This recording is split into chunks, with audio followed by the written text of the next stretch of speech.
Prezados amigos e colegas, muitos estão perplexos com a aplicação do direito penal, do processo penal, no caso dos atos antidemocráticos de 8 de janeiro desse ano.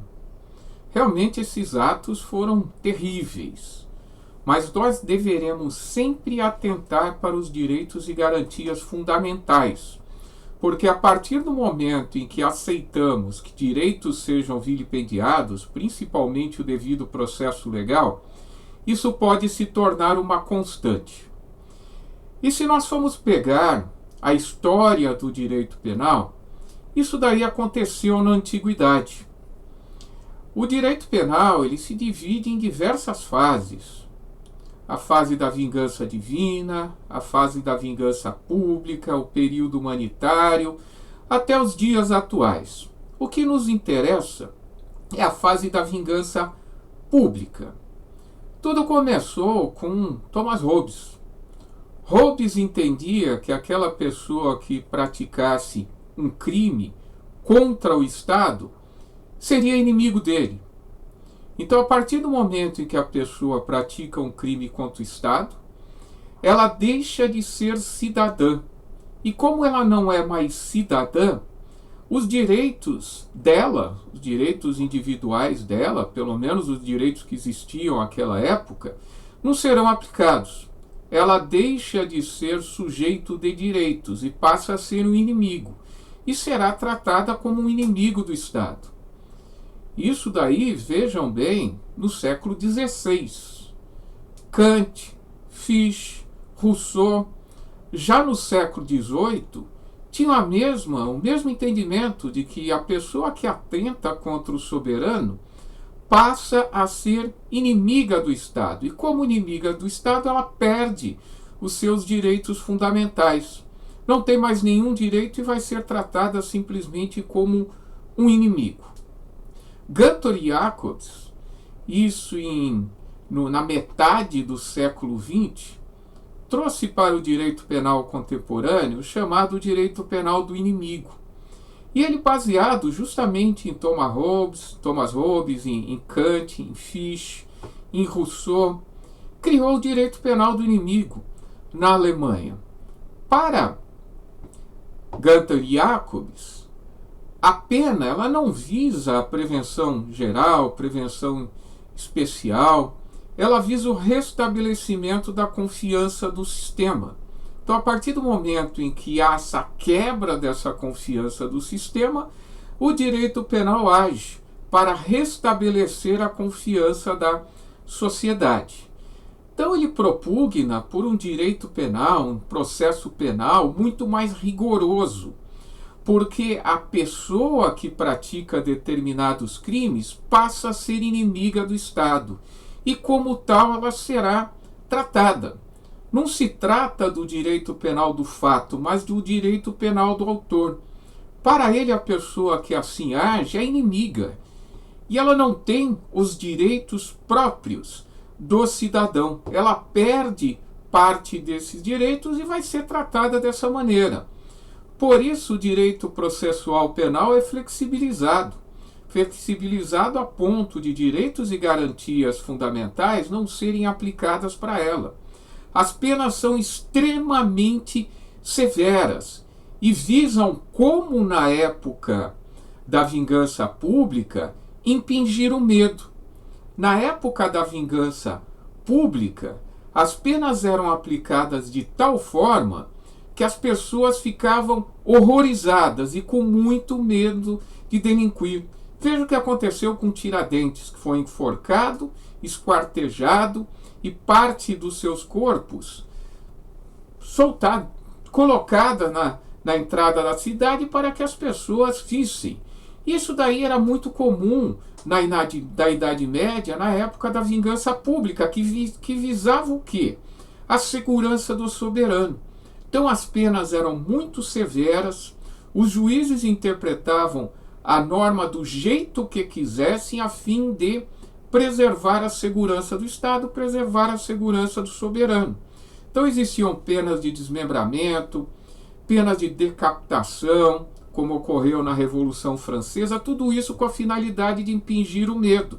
No direito penal do inimigo, muito embora não se aplique essas penas, porque seria inadmissível, também são aplicadas penas extremamente severas, com a finalidade das pessoas terem medo, efetivamente terem medo.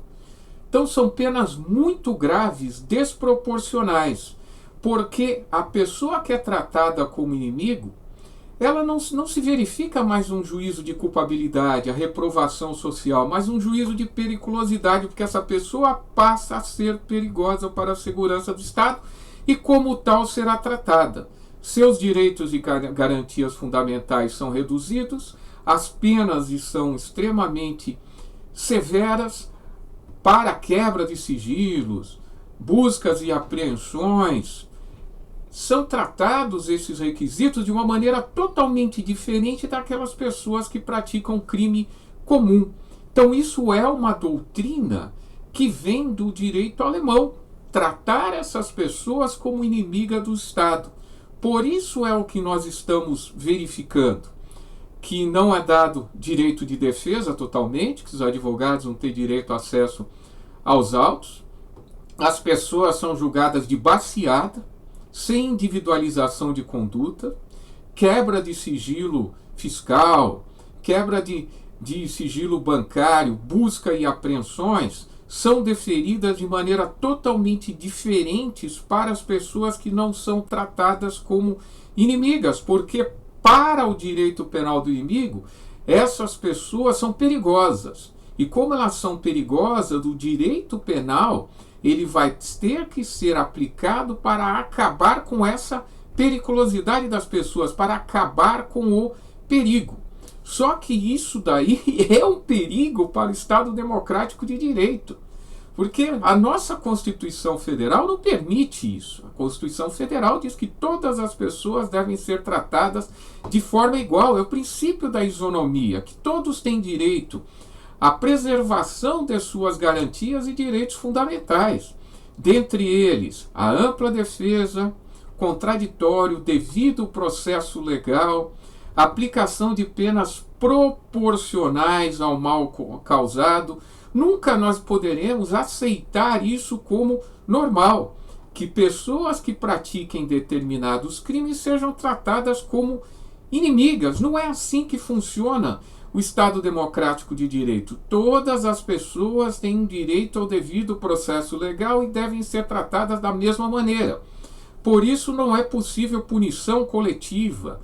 Por isso não é possível que se proponha uma ação penal sem individualização da conduta, de tal forma que a pessoa não saiba do que está sendo acusada. Uma denúncia genérica, julgamentos genéricos, isso é inadmissível em um Estado democrático de direito. Isso é resquício da época da vingança pública e isso é direito penal do inimigo de Canter e Jacobs, tão criticado no mundo todo, que não pode de maneira nenhuma ser aplicado de acordo com as nossas regras constitucionais. Todas as pessoas têm direito de ser tratadas da mesma maneira, têm direito ao devido processo legal, têm o direito de aplicação de penas proporcionais, tem direito de saber quais são os fatos criminosos que lhes são imputados para que possam apresentar a sua defesa.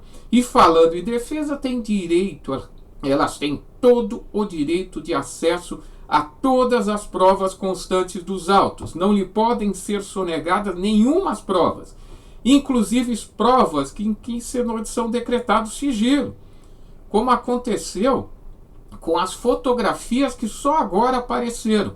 Essas fotografias mostram muita coisa. Pessoas que nada fizeram, que simplesmente estavam no local dos fatos tirando foto, tirando selfies.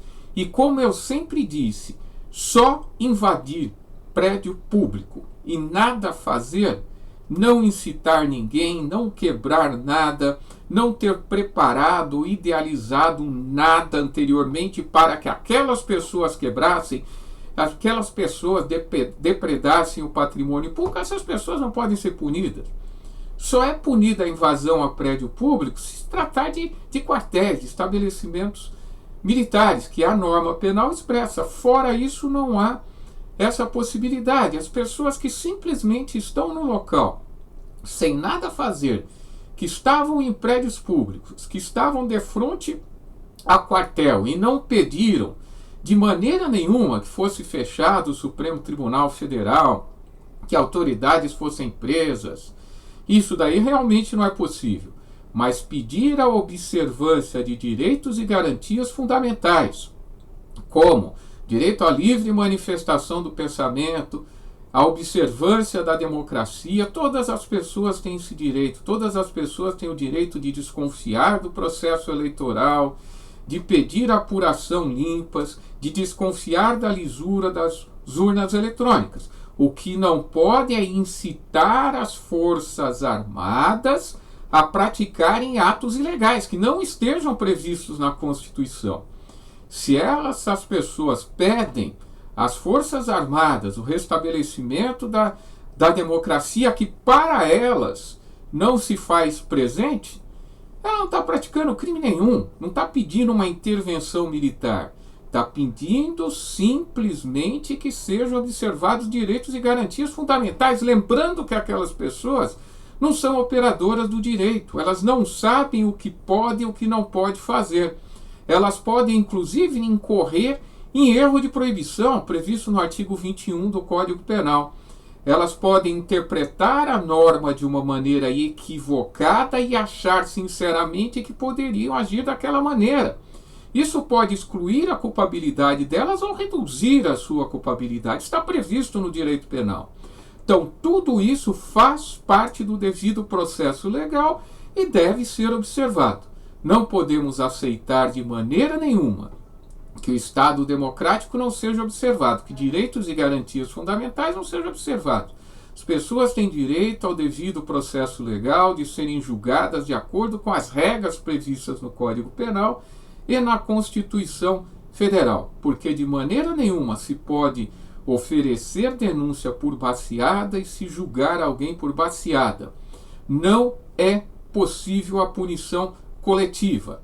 Todas as pessoas têm o direito de saberem quais os crimes que lhes são imputados, com a descrição desses fatos na peça inicial acusatória, na denúncia, sob pena dela ser considerada inepta, nos termos do artigo 41 do Código de Processo Penal. Forte abraço a todos.